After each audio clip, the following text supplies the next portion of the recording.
வாடகை சொத்துகளுக்கு நில உரிமையாளரின் அணுகல்.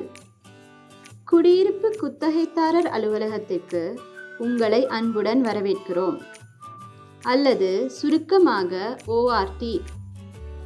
இந்த வீடியோவில் வாடகை சொத்துகளுக்கான நில உரிமையாளர்களின் அணுகலை பற்றி பார்க்கிறோம். குத்தகைதாரர்களுக்கு தனியுரிமை மற்றும் உடைமைக்கான உரிமை இருந்தாலும், நில உரிமையாளர்கள் குடியுரிமை சட்டத்தில் உள்ள விதிகளை பின்பற்றும் வரை வாடகை சொத்திற்குள் நுழைய உரிமை உண்டு. நில உரிமையாளர் கேட்கலாம் மற்றும் குத்தகைதாரர் நில உரிமையாளருக்கு வாடகை சொத்துக்குள் நுழைவதற்கு அனுமதி வழங்கலாம். குறைந்தபட்சம் 24 மணி நேரத்துக்கு முன்னதாக நில உரிமையாளர் எழுத்துப்பூர்வ அறிவிப்பை வழங்கினால் குத்தகைதாரர் அனுமதியின்றி வாடகை சொத்துக்குள் நுழையலாம்.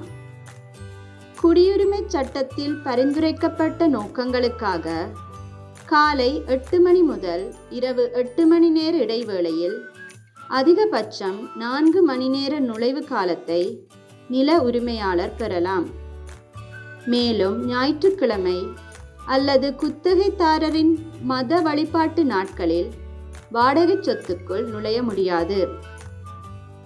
குத்தகையின் முடிவில் நில உரிமையாளர்கள் வருங்கால குத்தகைதாரர்களுக்கு யூனிட்டை காட்ட வேண்டிய பட்சத்தில் ஒரு நில உரிமையாளர் குறைந்தபட்சம் 2 மணி நேர அறிவிப்பை வழங்குவதன் மூலம் யூனிட்டை காட்டலாம். எனினும் வாடகை யூனிட்டை காண்பிப்பதற்கான பொதுவான அனுமதி அல்லது குறிப்பிட்ட காட்சிக்கான குறிப்பிட்ட அனுமதியை முன்னரே குத்தகைதாரரிடமிருந்து பெற்றிருந்தால் இந்த விதி பொருந்தாது. சொத்து விற்பனை தொடர்பாக வருங்காலத்தில் வாடகை சொத்து வாங்குபவர்களுக்கு காட்ட வேண்டிய பட்சத்தில் 2 மணி நேர அறிவிப்பு பொருந்தாது. இச்சந்தர்ப்பத்தில் நில உரிமையாளர் குத்தகைதாரரிடம் அனுமதி பெற வேண்டும் அல்லது 24 மணி நேர அறிவிப்பு கொடுக்க வேண்டும். எனினும் ஒரு குத்தகைதாரரை அணுக முடியாத போது என்ன நடக்கும்? நில உரிமையாளர்கள் நுழைவதற்கான பொதுவான விதிகளை பின்பற்றி 24 மணி நேர அறிவிப்பை கொடுக்கும் வரை அவர்கள் குத்தகைதாரரிடமிருந்து பதில் கேட்காவிட்டாலும் கூட வாடகை சொத்துக்குள் நுழைய முடியும். குத்தகை ஒப்பந்தத்தின் கீழ் நில உரிமையாளர் வாடகை பிரிவை குத்தகைதாரருக்கு உடைமையாக வழங்கியுள்ளார். மேலும் சட்டத்தால் அனுமதிக்கப்படுவதை தவிர குத்தகைதாரரின் அணுகலை கட்டுப்படுத்த முடியாது. நில உரிமையாளரோ அல்லது குத்தகைதாரரோ பரஸ்பர ஒப்பந்தம் மற்றும் புதிய சாவிகளை மற்றவருக்கு வழங்குவதை தவிர வேற எந்த பூட்டையும் மாற்ற முடியாது. குத்தகைதாரரை சொத்துக்கு வெளியே வைக்க பூட்டுகளை மாற்றுவது சட்டவிரோதமானது. ஒரு குத்தகைதாரர் தங்கள் உடைமைகளை குத்தகை முடிவில் விட்டு சென்றால் நில உரிமையாளர் குத்தகைதாரரின் உரிமை கோரல்களில் இருந்து பாதுகாப்பு பெற்றுக்கொள்ளும் முகமாக உத்தரவுக்கு விண்ணப்பிக்கலாம்.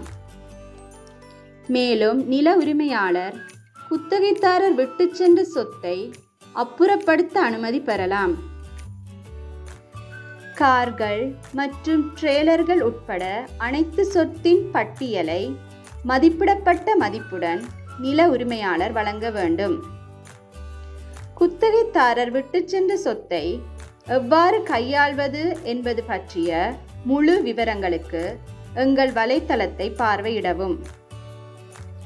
குடியிருப்பு குத்தகைதாரர் அலுவலகம், அதாவது ORT, நில உரிமையாளர்களையும் குத்தகைதாரர்களையும் மரியாதையான தகவல் தொடர்புகளை திறந்த நிலையில் வைத்திருக்க ஊக்குவிக்கிறது. அனைவரும் ஒரே பக்கத்தில் இருக்கும்போது குத்தகை சம்பந்தமான நடவடிக்கைகள் எளிதாக நடைபெறும். மேலும் தகவலுக்கு www.saskatchewan.ca/ORT என்னும் எங்கள் வலைத்தளத்தை பார்வையிடவும்.